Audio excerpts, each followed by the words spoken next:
I actually have a question. So about it's question one, part two, part A. Uh-huh. Um, how exactly do we find the, well, is it the current account balances? All right, right. So now, so that's so Eric, I'm gonna call you I'm out here, listening. right? That is the kind of direct question that can launch a bigger, broader thing that really is what you want to hear is the bigger, broader thing. I get that. All But right. so I'm willing, but I'm willing to take that as a starting point because that's going to launch a whole bigger issue because Janine's question has a bigger thing behind it, whether she knows that or not. But go ahead, Yeah. Janine. I see you. Oh, actually, yeah, it's part B, and this is when we're supposed to do in Excel. I'm Yep. confused about how to do.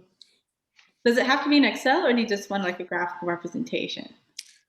No, I want the actual numbers. Show where the equilibrium is, where the real nut, where the actual, where the lines cross, to show that the number you get algebraically is exactly there.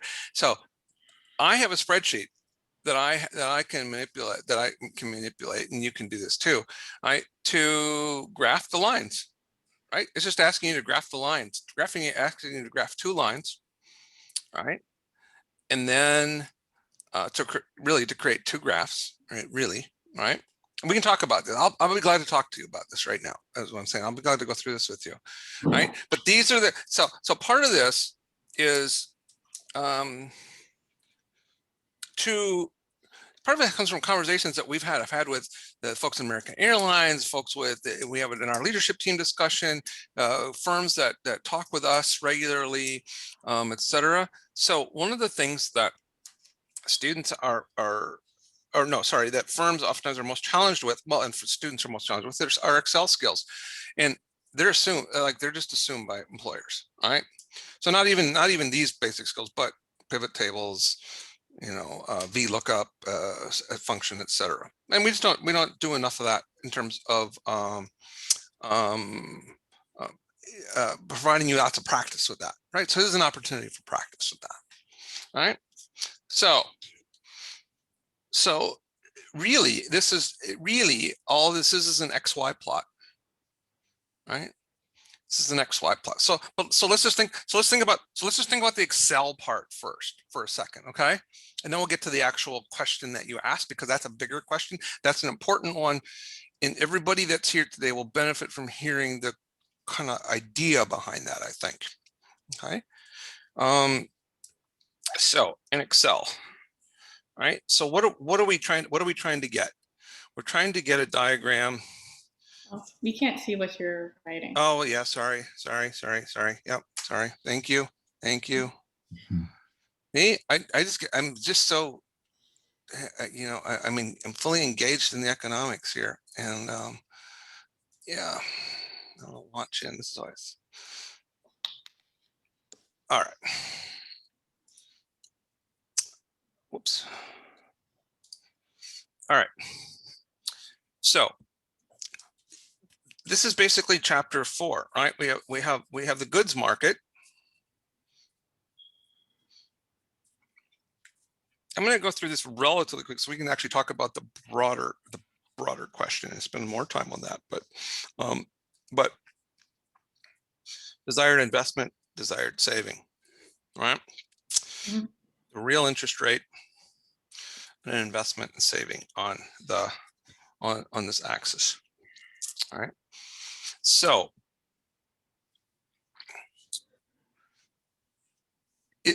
Janine, is your question, the Excel part of your question, also relevant? Maybe you said that before, for question part 1,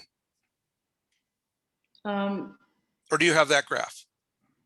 for Oh yeah, for part one, part B, you need to do an Excel thing too. Correct. Yeah, the Excel Right. things. Right. Yeah. Yeah. So this is the graph that we want, right? In Excel, Hmm. except it's a straight line. Except I don't want you to draw. I don't want you to draw it free, and I want you to actually figure out I want you to actually graph it, right? And literally graph it. So in the question, I don't have it up, but I know it generally, right? There is a function for in the home country for investment and a function for saving, Mhm. right? And it's a function of the real interest rate, right? And plus some other numbers, right? So it's like 1 minus 0.5 R or whatever, right? So how would we, right? So each one of these, right? This is so there's an equation, right? So let's say it's, I don't remember, I don't know what it is right offhand, but it's uh, uh, well, do you have it there? What the equation is for investment, desired investment in the home country? Yeah. Okay. Yeah, you got it, Jenny. Well, it's 1 plus. Oh wait, do I have it written down? You can say it because I have something different written down. Oh wait, I got it. It's 1 plus R for Yep. saving, Okay. and 8 minus R for investment. Yeah, I was going to say that. So here, you know, because I thought you said that was for investment, but so I was thinking, and how would I know? And I was about to make a statement like that can't be the case. Why can't? So just let me ask that question generally. This is an aside for right now. How would I know that that can't be the equation for desired investment? Because going to be subtracting because of the identity. You're subtracting. No, just investment tell from- me. Just No, that's not right. no. Just tell me. Just straightforward. Because it's you're going to be subtracting. No. Tell me without. Well, okay. All right. Let me go with that. So let me go with that. That's fine. I can go that way too. Why? Anybody can answer this. Janine doesn't have to be the only one on the spot here. Right. And I'm sorry, what was the question? So I was writing down what Janine was saying, but she really meant that for the saving function, right? That's desired saving, right? Yeah, that is desired saving. Right. And I wrote it down here and I was about to say, no, that can't be right. And how do I know that? It's not big. Because Yeah, say something more about that, Alexis. Say a little bit more about that. That's correct. Why is that? How do you know that? That's correct. That's a correct statement.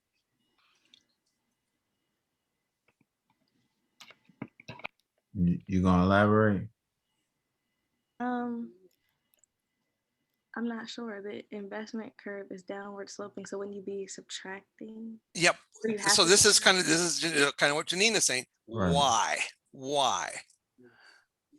You should be able to tell me why. Yes.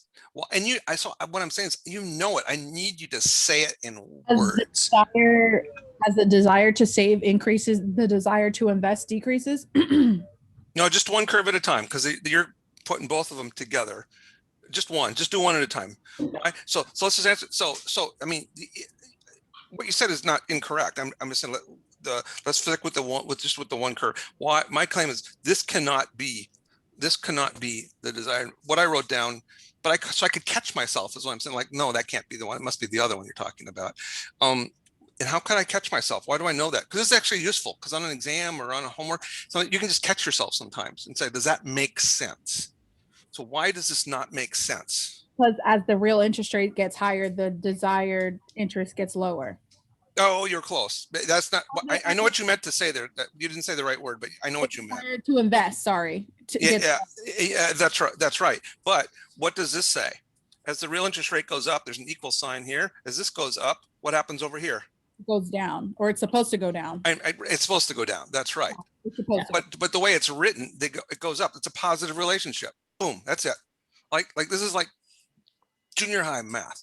I'm not. I don't mean that pejorative way. I'm just saying this is stuff you know, and I just want you to say it. I want you to realize it and not just sort of automatize it. I want you to think it. right? Think it through. That's what I'm getting at.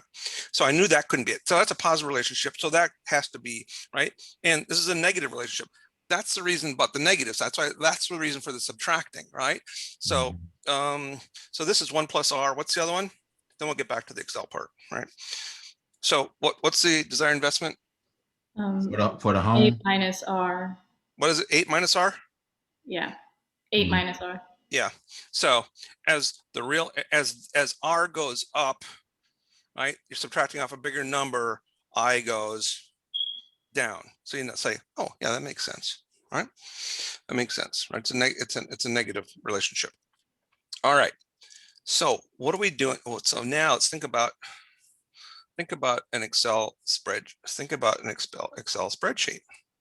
What are we graphing? This is like an XY. So in Excel, this is like an XY plot, right? This is an XY plot, right? So X is either I or R or S, right? So we can actually do, so we have, how do we do this? So there's I, there's S, right? So this is like an Excel spreadsheet right here, all right? And we need to know the relationship between R and I and R and S, right? So what would we need to do next to be able to draw those curves in Excel? Mm, R equals 0, ID equals 0, ST equals 0, and then if R equals 1, do the math on each individual one. That's exactly right. That's exactly right. See, I get really excited when it's clicking for people. In fact, I would do it 0, 0.1, 0.2, 0.3, 0.4. You can actually, you can fill in, you can use the fill in the menu, it's the edit menu, I believe, to have things go up, say by 0.1 or by 0.5 or 1. You could do it with 1, that's fine, that'll work too, right? You could do it 0, 1, 2, 3, 4. And then what is I then, right? So I in that case, right? So I is 8 minus whatever is in that cell, right? S is 1 plus whatever is in that cell. Boom. So now we got all the numbers there. All we got to do is plot them. It's an XY plot in Excel, right? Because that's actually literally what the line is, right? For every, I mean, normally we think about the other way, right? In terms of X and Y, for every X, there's a Y, but you know, in this case, for every Y, right? There's some X, another R, right? Another R here. Sorry, let me get that Y there because you think it's GDP. And you know, for every R, there's the line. That's exactly what this is doing, right? That's exactly what you're doing in Excel. So you're just picking pick a whole bunch of different R's, and what is I, and then you plot that. That's it, right? That's how you do it. So, so now we're gonna come back to your broader question, Janine, but let's think about something else here, right? So what might we want to do to get at this current account business? What do we need to do in Excel? I made another column there. That's the hint. Make another column. All right, that's what's this column going to be? You should be able to predict this right now. What that column's going to be, given your question before. I mean, my question was how to do that. No, that's right. So how do you do that, right? it'll be the foreign country, correct? No, hold on. Would it be like SD minus ID? Yay. How do you, and why, right? There's always a why question that follows, right? What's the why? Yes, say it.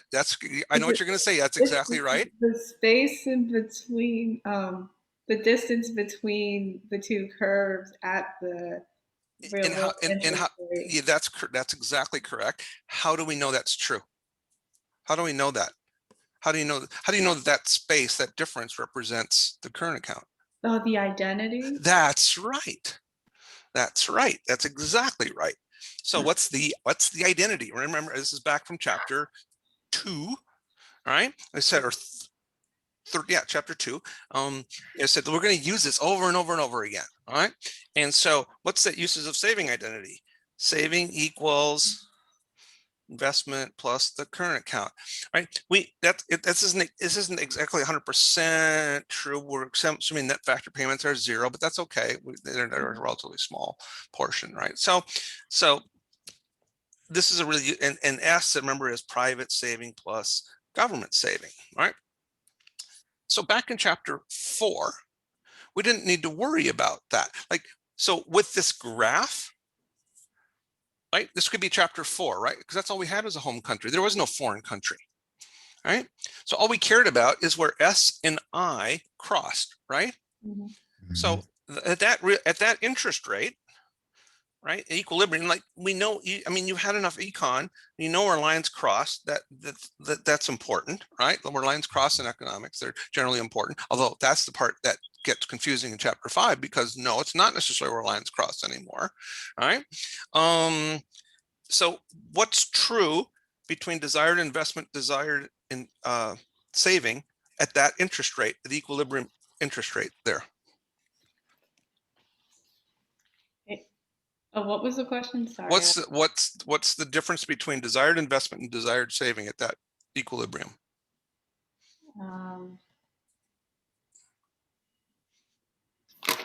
Right?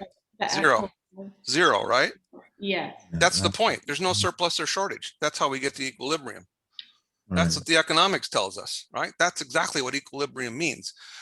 If there was an excess of saving over investment, then the surplus, in other words, then the savers would reduce how much they're willing to take in return for saving, right? Rather than get nothing.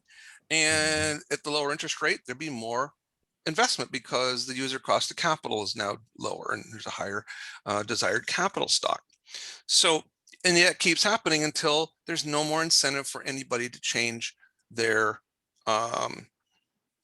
behavior. That only happens when saving equals investment. There's no surplus or no shortage, right?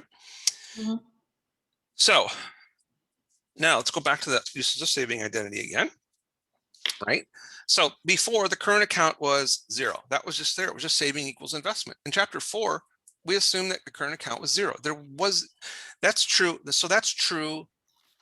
That's going to be true in part 1 of the homework. Okay. Mm-hmm. Now, but then we need to come back and say, well, no, but in the rural economy, that's not necessarily the case, right? We have trade deficits. This is essentially it. So the current account is what? That's our Trade surplus. If it's greater than 0, it's a deficit if it's less than 0, right? Mm-hmm. And so this is an aside for a moment, right? Because if we know what the current account is, we also know what's the other corresponding part to this that we learned about in chapter 5. Net exports. Well, it's net exports. Yes, it is that too. Yes. So it's net exports. That's another way to think about it. Yep. What else? Outflow. Yeah, sort of. What's in the balance of payments? What do we know? What do we know about the balance of payments? And what is the balance of payments? It's just a way of keeping track of dollars flowing in and out of the country. And imports. Imports, exports, and what else? Financial. What is that? Yeah. Yeah. What is that? What is that about? Financing. Yeah. What is that about? Isn't that the one with buying and selling what? Assets. Bonds, assets. Yeah. Assets, real and financial. What do we mean by real? So this is all kind of an aside. We're going to come back to the graph in just a second again. All right. So, but I want you to understand, yeah, you got how this all fits together, right? Because when we get back to the graph, we can use all this to make. We can use all this again. So, what are real assets? They're real. They're tangible. They're real. They're real. Property. Yeah, like property, right? So real estate, factories, movie studios. 20 years ago, 30 years ago, the Japanese bought, I don't remember which one, MGM or whatever, and they sold it again later because it didn't turn out to be as good as they thought. But anyway, so they can buy assets or sell. We can sell assets or we can buy assets in each country, and the dollar flows related to those. Right, so properties are one type of real asset, real estate, buildings. Yeah. What about financial assets? Stocks and bonds. Stocks and bonds, primarily. Those are the Treasury two. bonds. Treasury bonds, including, because they could be private, they could be government. So the one that we think about, I mean, it can be any of those, but those government bonds are a big one. Yeah, and treasury bond is merely, if I'm not mistaken, it's merely like basically buying a stock of the country. Yeah, that's right. It's an IOU. You're buying an IOU from the government. It's kind of like that. It's not like you get a piece of a bridge or something, but Right. but it may have been so it's not quite the same in the sense that there's nothing necessarily real behind it. It could just be money that somebody, not just, I shouldn't say that, it could be money that somebody got for SNAP benefits, right? Supplemental nutrition assistance programs, food stamps, right? It could be money that your treasury bond that you own could have been financing that, for example, right? So that's no longer something you could touch or feel or grab or say that's mine, right? Because it's been used. But that's why we pay so much in taxes, right? We pay taxes to pay for the government spending. Yes. Right, like food and stuff. Okay. Yeah. So when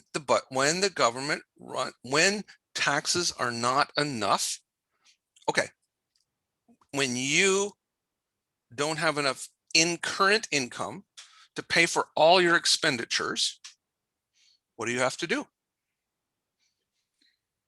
You have to get a loan. Yeah, you got to get a loan. You got to borrow money.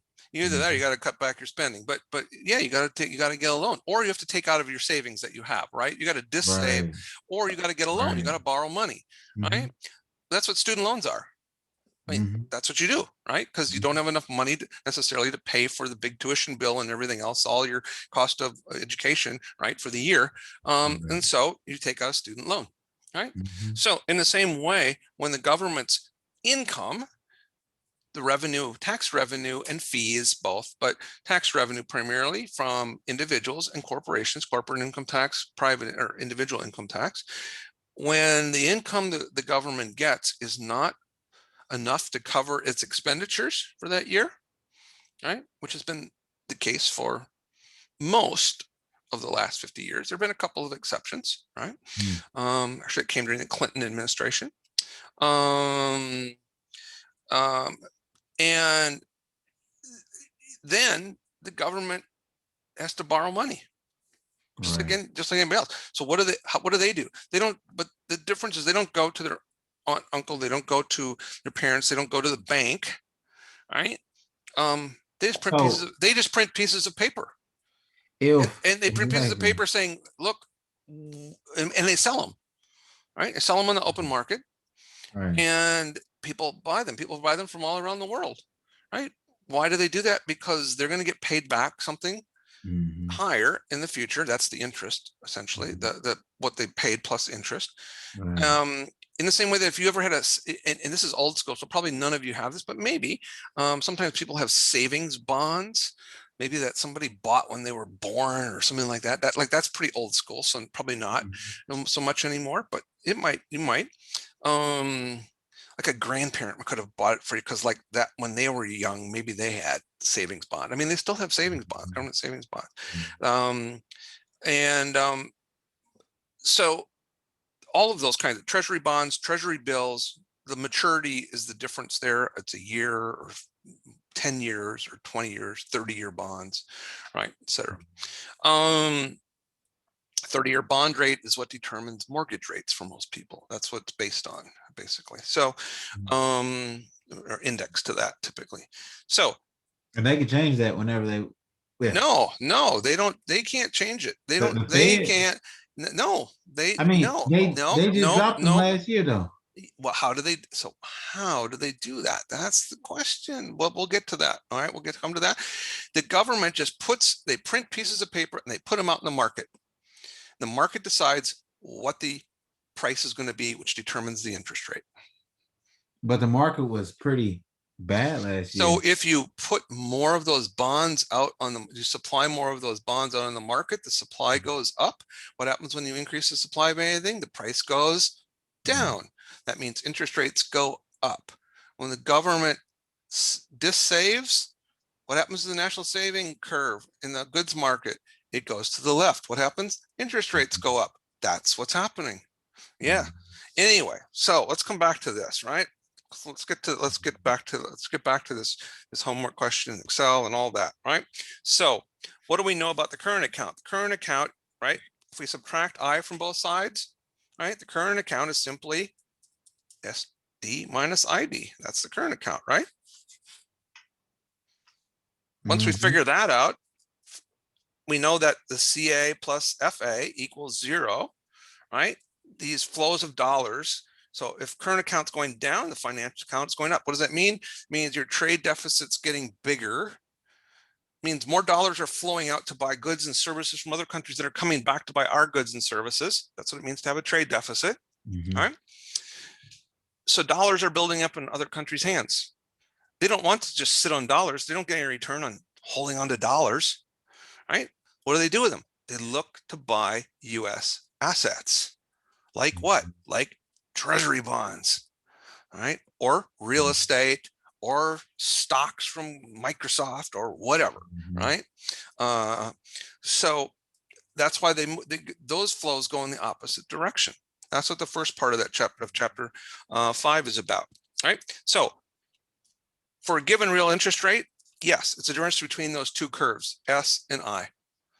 That's what determines the current account. Okay, so algebraically, right?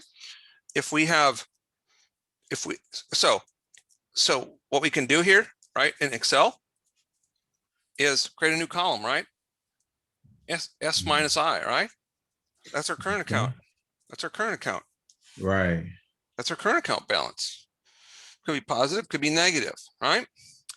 So for part A, or part 1, I should say, right? What does the current account have to, what is the difference between these two have to be in equilibrium? For it to be Zero. right? Has to be 0, right? That's this case. That's this picture right here. Mhm. That's this picture. That's right. So this is for the home country.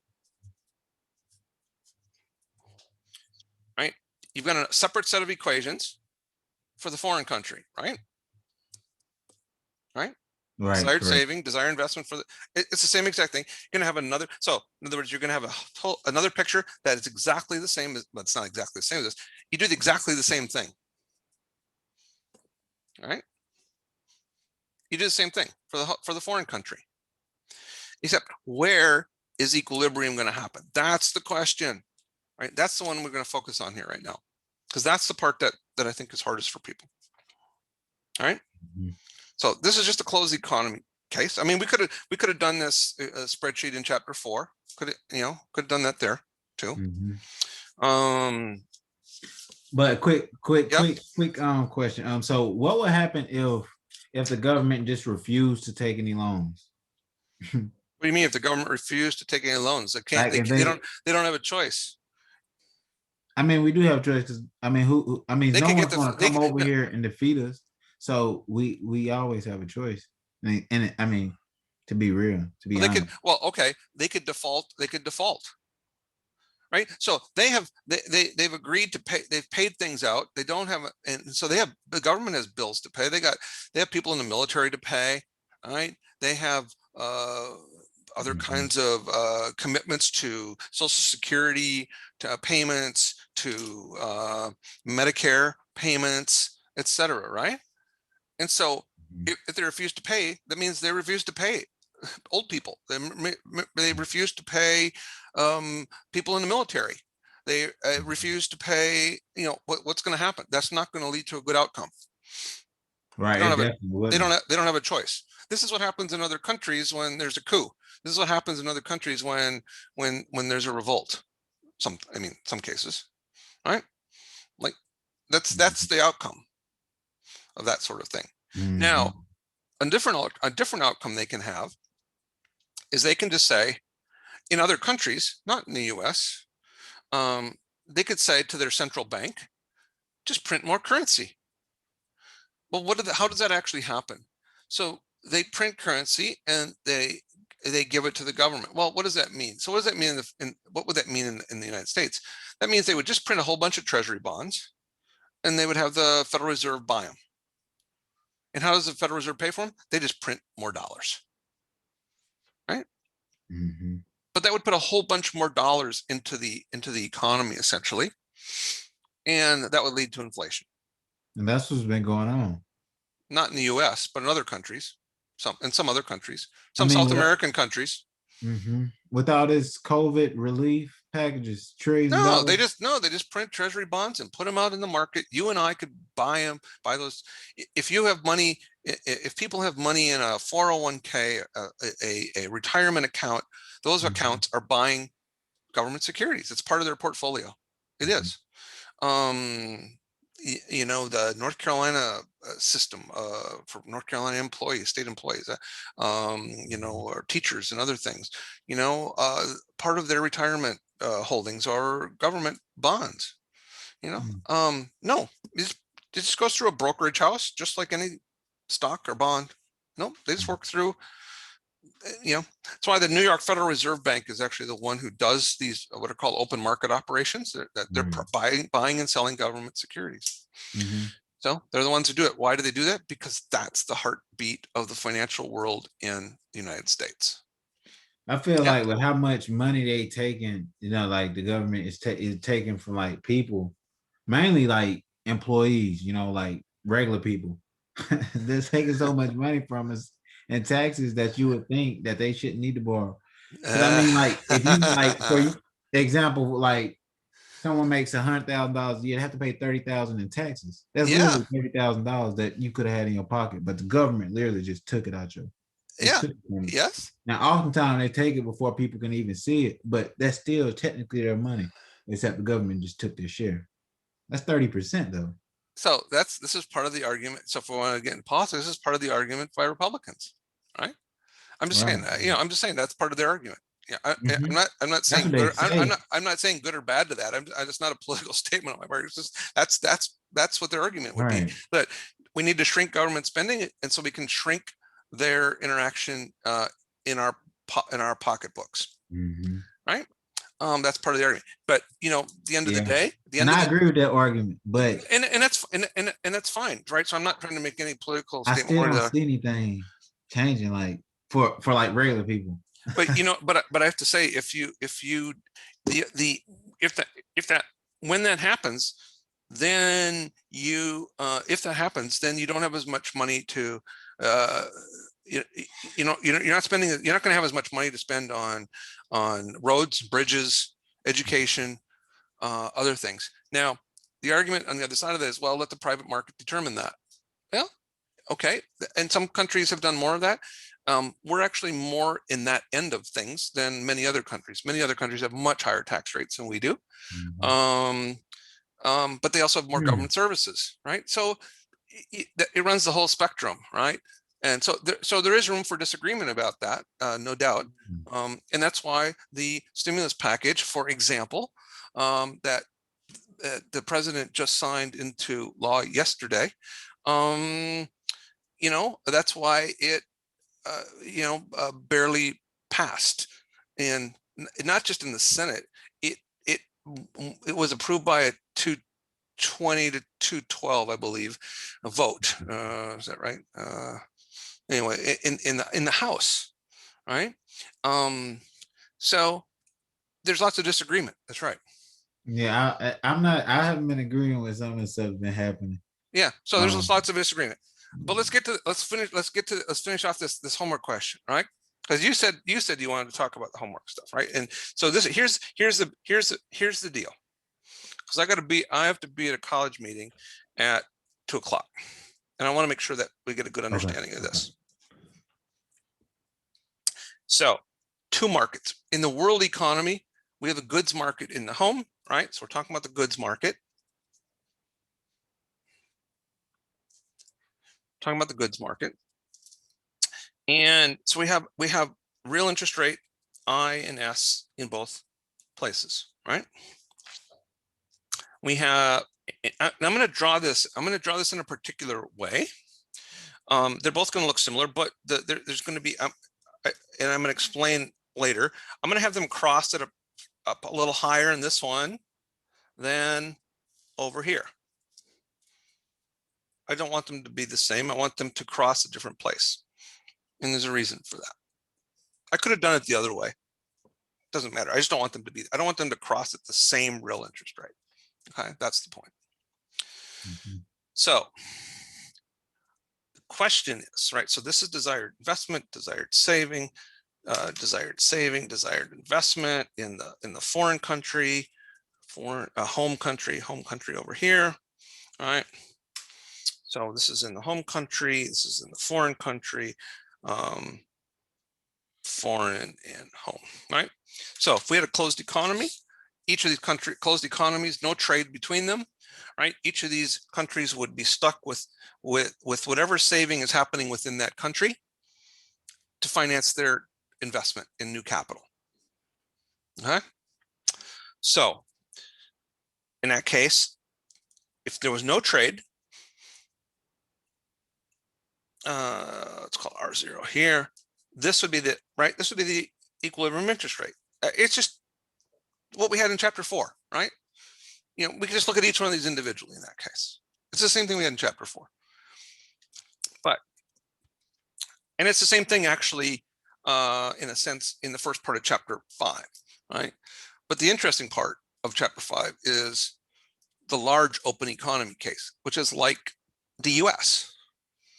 So the first question is, why is the equilibrium world interest rate? Because these countries are big enough so that their actions affect the real world interest rate. Okay. Why is it that the real world interest rate will be between these 2 interest rates?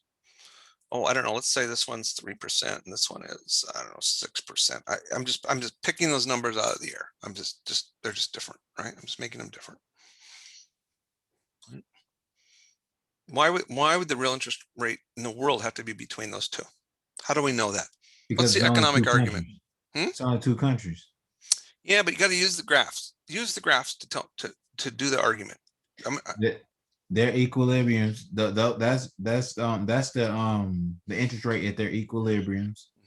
So I guess to make it fair for both parties, you would have to find the equilibrium between those two rates. Yes, and how do we do that? Just by just doing the math. That's not an economic argument. All right, let's think about this. Wouldn't you So take the average of the 2 rates to find out? nope, not necessarily. Well, it's going to be in between them, and so it's going to be in that sense it's some average, but some weighted average. But that's not enough. We can be much more precise than that. Way more precise than that.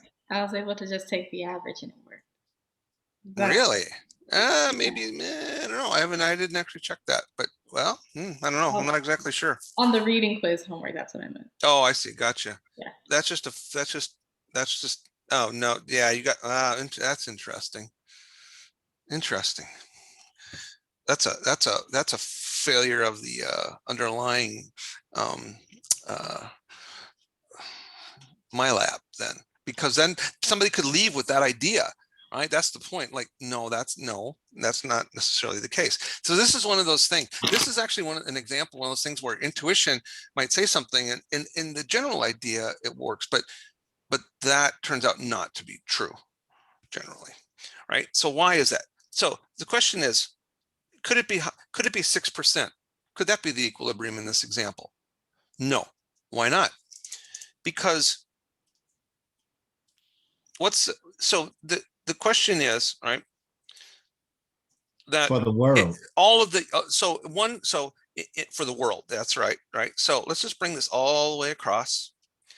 So in the home country, the amount of saving at 6% is exactly equal to the amount of desired investment, right? No surplus, no shortage. Mhm. Correct. What about over here? Whoa, at 6%, there's way more saving than there is desired investment, right? By this much. There's a Mhm. surplus of saving. They have at 6% world interest rate, they have way more that people want to save in that country than than firms want to borrow for new capital. What's going to happen when there's a surplus? The price is going to go down. Right? So it's going to go down. When does it stop going down? Well, could it be 3%? Could it go down that far? No, because then we have the opposite situation, right? Over here at 3%, there's no surplus or shortage of saving. But over here at 3%, here's the amount of saving that's desired. Here's the amount of investment. Oh, there's a shortage, right? Firms want to borrow way more money than is available in the locally than in the home economy. There's a shortage. So what's going to happen? They're going to raise the interest rate, right? We're going to raise the interest rate, the price. They'll raise the price because the firms that want to buy new capital, they're willing to pay a higher price than some of them are going to get none. They're not going to get any saving because this is all that's available, right? This is desired saving that's available. This is the amount they want to invest. They won't be able to get any more than this. So they're willing to pay a little higher interest rate to get access to financial capital, to loans, right? Than the current interest rate. So that's going to drive the interest rate up. So we know it's got to be somewhere between there. How do we know where the equilibrium is going to be? When there's no surplus or shortage, I should say, no surplus or shortage of saving in the world economy. Where does that happen? When the amount of excess, in this case, excess investment or shortage of saving is exactly offset by a surplus of saving in the other country. So you have to kind of eyeball this. Now you can solve for that in the equation. So what are we saying? We're saying where the difference between we can just, I can write this a couple different ways. So in this case, the desired investment minus desired saving, that's this line right here, that's this difference right here, is equal to the difference between, right, we're talking about this part right in here, the difference between desired saving and desired investment in the other country. So current account. So this is the foreign. Yes, that's right. That's correct, actually. When one country's current account equals negative the other country's current account. That's correct. Equals negative? Yep. Or equal the same? No, it equals negative because one's an outflow, one's got to be an inflow. So when does that happen? It's at an interest rate where if we go across, right, the difference between these lines in both countries is just equal. I don't know. So it's about, you know, this is going to kind of go along with what you said, Ginny. It's just the way it worked out here, but it's about here, right? So what we're saying is that difference right there, it's got to be equal to that difference right there. At any other interest rate, those two don't offset each other. And there's either going to be a surplus or a shortage in the world market of savings. That's the economics. All right. So I don't know, let's say it's let's say it's 4.8%. I'm going to pick something so it's not exactly in the middle. I'm intentionally doing that just so you don't think it's always in the middle, because it won't generally be in the middle, or right in the middle, right? So what do we know? So at the current, if this is the world equilibrium world interest rate, what do we know? We know that's the level of from the saving curve. We know that's the level of saving, desired saving.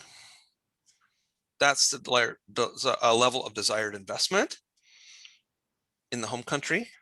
Here's the level of desired investment in the foreign country. Here's the level of desired desired saving, and from the saving curve in the foreign country.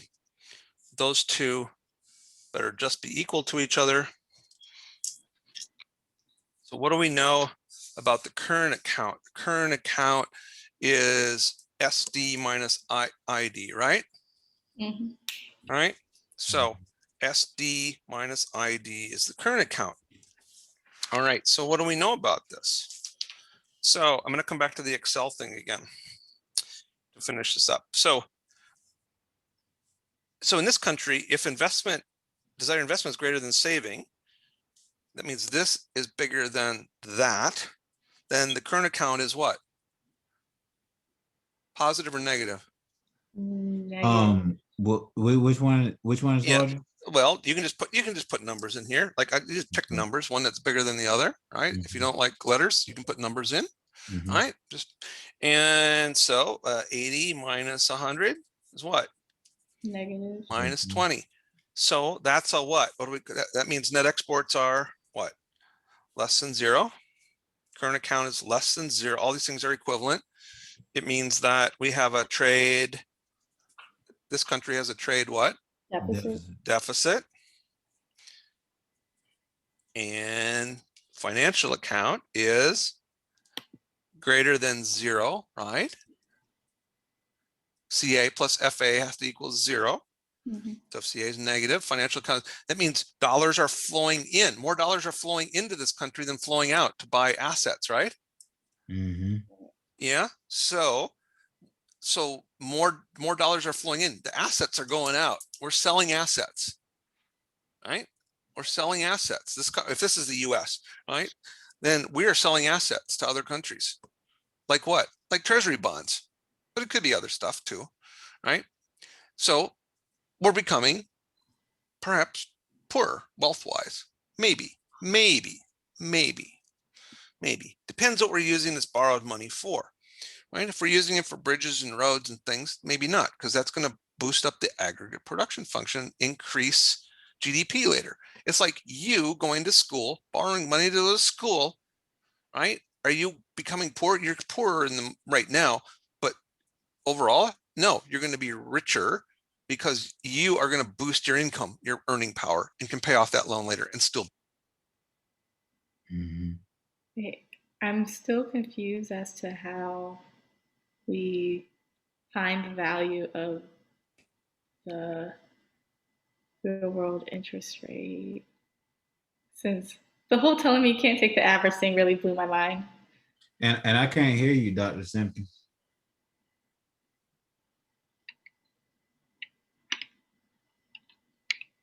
I don't know why. Still can't hear you. I can hear her. I just can't hear you for some reason.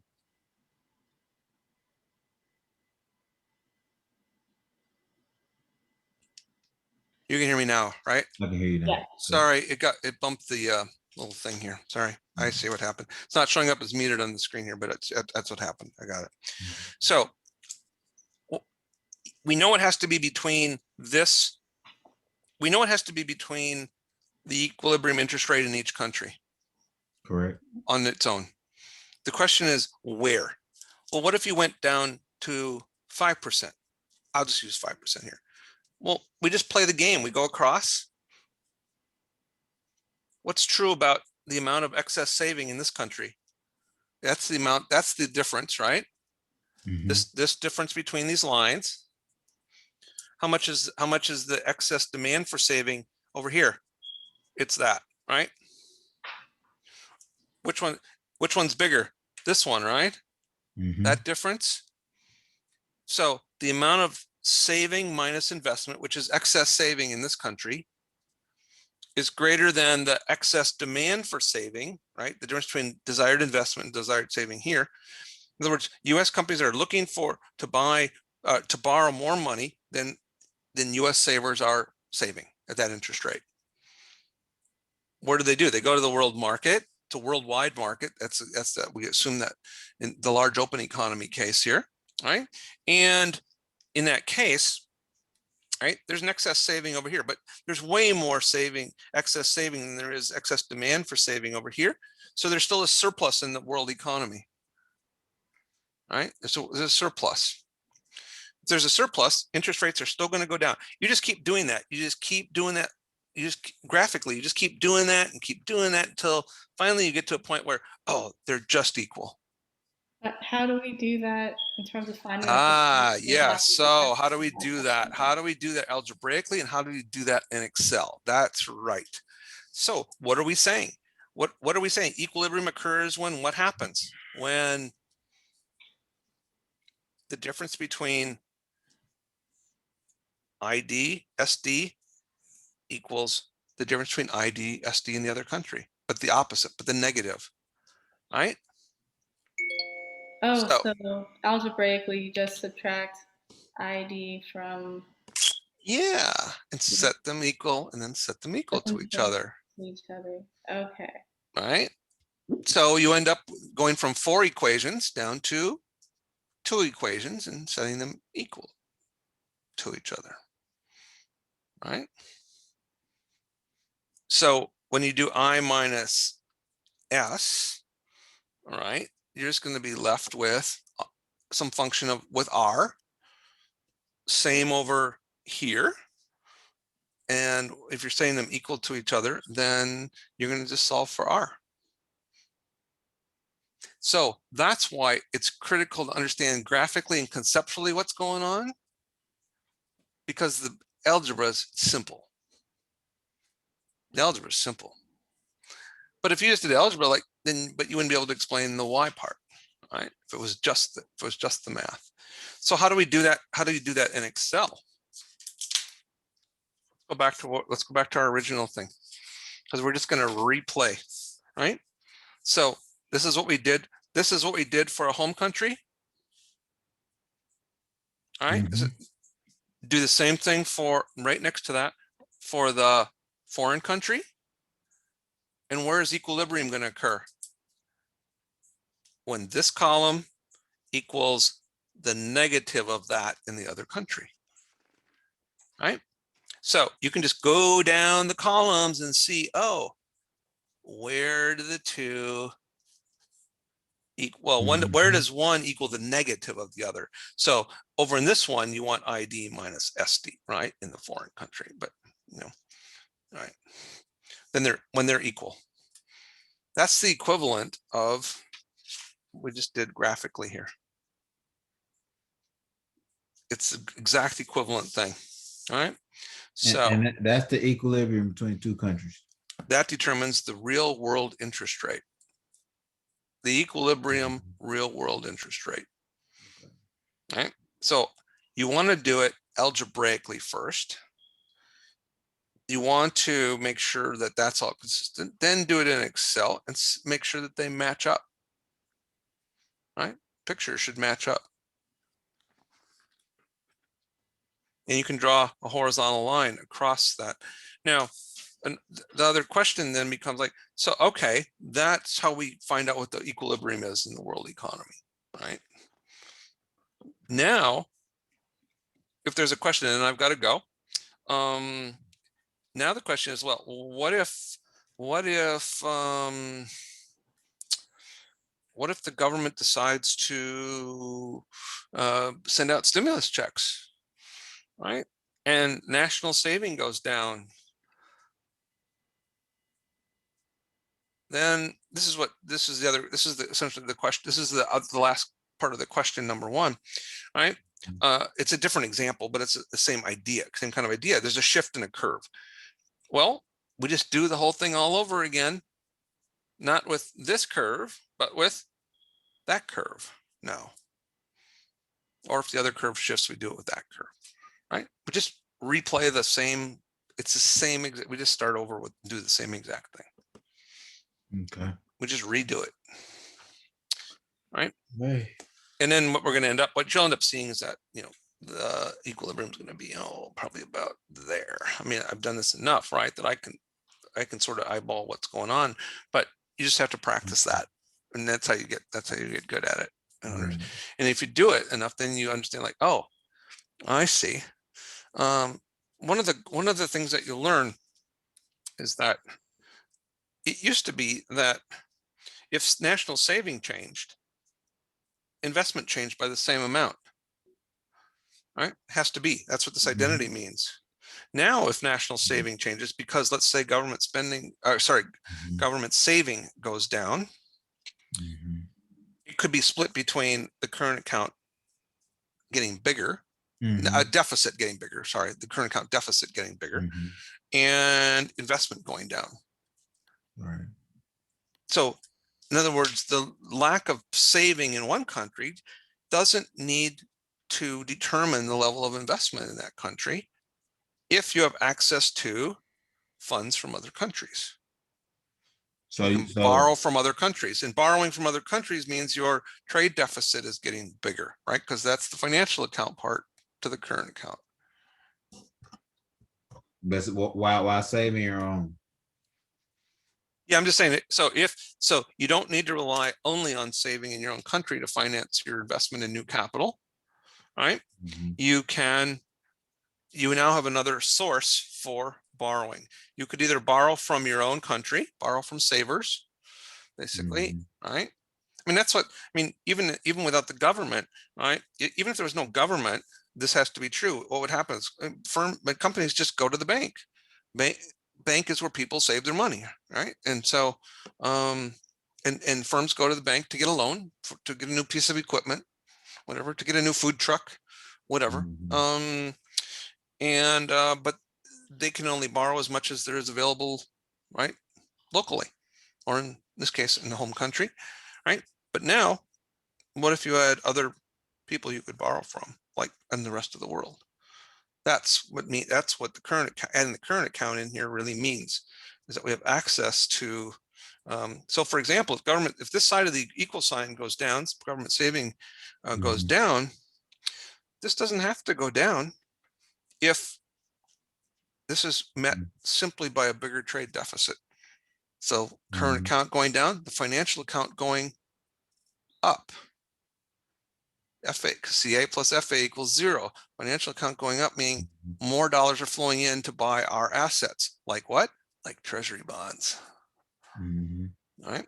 So you can finance, right? A bigger budget deficit doesn't necessarily lead to lower investment, even if private savings not changing. It could just mean that as long as other countries are willing to buy the treasury bonds that you print, then interest rates don't go up, and there's no impact on investment. So in the end, that now you have more opportunity. Now then the question becomes again, what are you spending the money on? Right. If you're spending it on roads and bridges, infrastructure, then that can lead to higher economic growth in the future. You can pay off your debt, you can pay off your loans, and still be ahead. If you're spending it on stuff that's not going to increase the productive capacity of the economy, then it might be a bigger burden on future generations. So depends. It's not that government borrowing is necessarily bad by itself. There's nothing bad about borrowing by itself. It depends what you do with it. Right. Depends what you do with it. So that's like half the chapter, or 2/3 of the chapter. Well, no, that's like the whole chapter in a nutshell. That what we just talked about is really kind of the whole chapter in a nutshell. That the first question is really getting you to think about all the different parts of that chapter. I'm gonna have to head out. Okay. I have to be at a college meeting. But is there a quick question you have before I head out? Well, I don't have any questions. No, I don't have any questions either. Have a good weekend. Okay, and yeah, you should try and whatever notes you've been taking along the way, and now going back into the chapter, you should sort of think through this. So yeah, so you need to be able to figure out where the equilibrium is, not to be able to assume it's between the two. So, but knowing that it's between the two is actually useful. That's a useful thing to know, because if you get an interest rate in your algebra that's outside of those, like, you know, you Mhm. made a mistake. Like, that's not right, right? Right. But it's not necessarily going to be right in the middle. That depends on this. We could, yeah, that's going to depend on the relative slopes of those lines in the two countries, actually. Mhm. So if the slopes are very similar, then that's going to be more likely to happen. But if one is really, really sort of flattened out, and Mhm. one's really, one's really steep, they're not going to be in the middle at all in that case. Right, Right. because in one case it takes a lot more to get the same difference in Mhm. between the curves than in the other one. Mhm. So, mhm. Okay. All right, all right. I'll be Yes, here sir. Monday. I'll be here All Monday. right. Have All a right, good one. all right. Take care, everybody.